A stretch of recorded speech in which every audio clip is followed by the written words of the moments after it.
Have you ever wondered why we celebrate Holi, the festival of colors? Is it just about throwing vibrant powders and splashing water on each other? Well, the real story goes much, much deeper.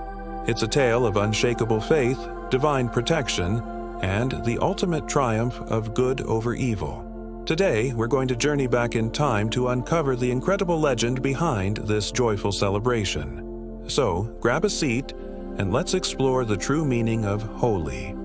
Once upon a time, in the ancient land of Prahlada, there lived a king so powerful that he believed himself to be a god. His name was Hiranyakashipu. Through intense austerities, he had gained a special boon that made him nearly invincible. He couldn't be killed by man or beast, not inside or outside, not during the day or at night, not on the ground or in the sky, and not by any weapon. This immense power filled him with pride and arrogance. He declared himself the supreme ruler of the universe and demanded that everyone worship him, and only him. He despised the gods, especially Lord Vishnu, whom he saw as his greatest rival. The entire kingdom lived in fear, bowing down to Hiranyakashipu's command. But in his own palace, a tiny spark of defiance was growing, and it came from the most unexpected source: his own son, Prahlada. From the moment he was born, Prahlada was different. While his father was obsessed with power and control, Prahlada's heart was filled with pure, unconditional love for Lord Vishnu. Even as a small child, he would spend his days chanting Vishnu's name and telling his friends about the Lord's glories. This, as you can imagine, made his father, Hiranyakashipu, absolutely furious. How could his own son, the heir to his throne, worship his sworn enemy? He couldn't stand it. He first tried to reason with the boy. He brought in the best teachers to educate Prahlada in the ways of the kingdom, to teach him about politics, power, and the importance of worshiping his father. But Prahlada's heart remained steadfast. He would politely listen to his teachers and then, with a sweet smile, explain that true knowledge lies in understanding the Supreme Lord, Vishnu, who is the friend of every living being. Hiranyakashipu's frustration grew into a raging inferno. He called Prahlada to his court and roared, "You foolish child! Who is this Vishnu you keep chanting about? I am the Lord of this universe. Where is your God? Show him to me." Prahlada, completely unafraid, looked at his fearsome father and replied with serene confidence, "My Lord is everywhere. He is in the wind, in the water, in the sky. And yes, Father, he is even within this pillar and within your heart." This calm defiance pushed Hiranyakashipu over the edge. He was blind with rage. He decided that if his son would not bend to his will, he would have to be broken. Hiranyakashipu began a series of cruel attempts to end his son's life, and with it, his devotion. He ordered his guards to throw Prahlada from the highest mountain peak. But as Prahlada fell, chanting Vishnu's name, he landed on the ground as softly as if he were landing on a bed of flowers, completely unharmed. Hiranyakashipu then had him thrown into a pit of venomous snakes. But the snakes, instead of biting him, coiled around him gently, their hoods forming a protective canopy over his head. He tried poisoning him, but the poison turned to sweet nectar in Prahlada's mouth. He tried to have him trampled by enraged elephants, but the elephants would stop in their tracks, gently lift the boy with their trunks, and place him on their backs. With every failed attempt, Hiranyakashipu's fury grew, while Prahlada's faith only became stronger.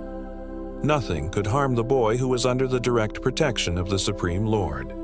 It was a baffling and infuriating mystery to the king.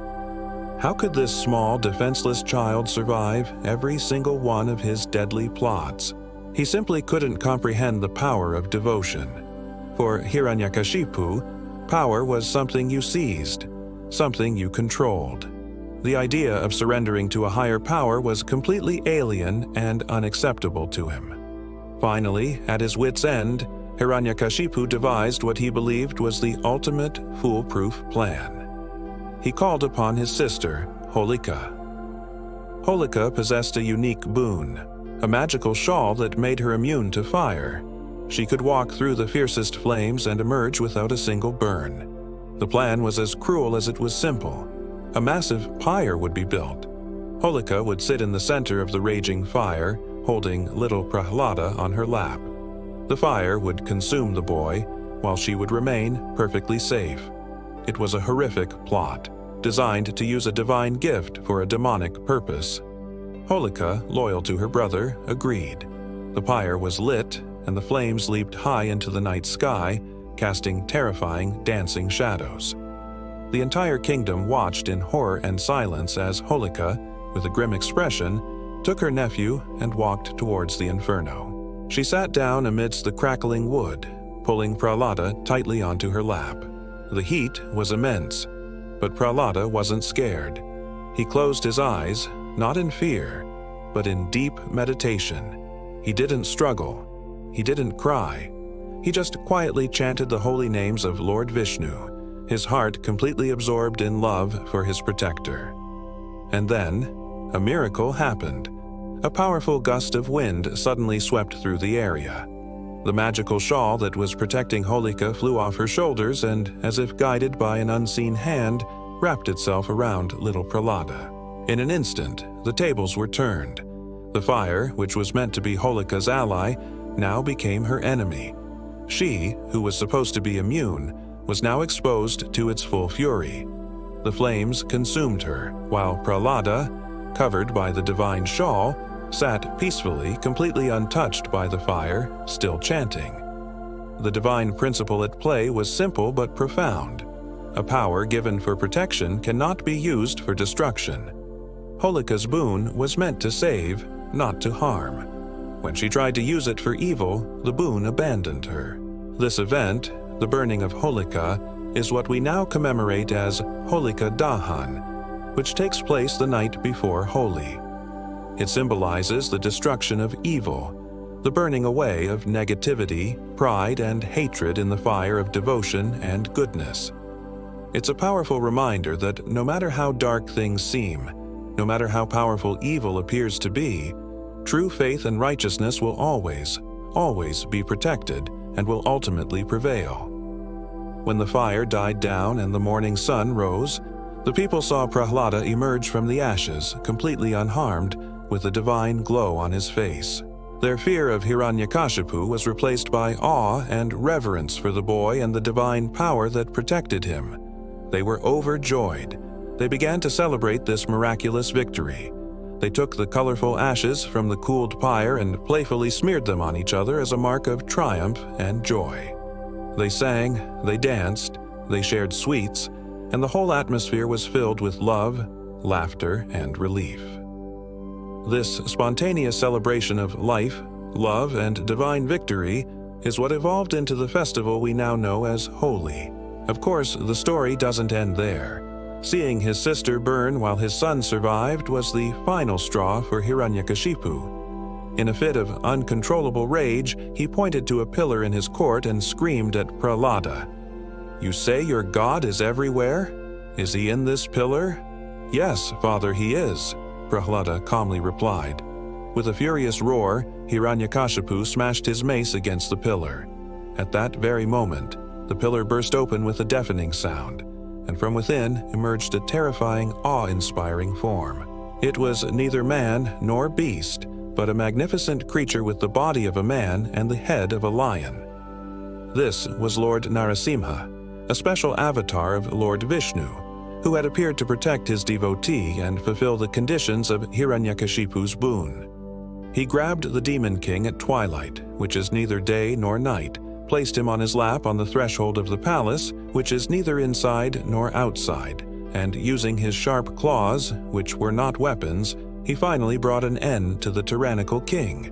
Good had triumphed over evil in the most spectacular way. So, when you celebrate Holi next time, remember this incredible story. The colors are not just colors. They represent the ashes of Holika, a symbol of our own inner evils, our ego, our envy, our anger, being burnt away. Holi is a festival of renewal. It's about letting go of old grudges, forgiving others, and filling our hearts with pure, unconditional love. just like Prahlada. It's a celebration of the unshakable truth that faith can move mountains, that goodness will always triumph, and that we are always protected when we live a life of love and devotion. The true spirit of Holi is to burn away our inner Holika and let the divine colors of love, compassion, and unity paint our lives. Thank you so much for joining me on this journey into the heart of Holi. I hope this story adds a deeper layer of meaning to your celebrations. If you enjoyed this video and want to explore more stories from ancient wisdom, please hit that like button, share it with your friends and family, and don't forget to subscribe to the channel for more content like this.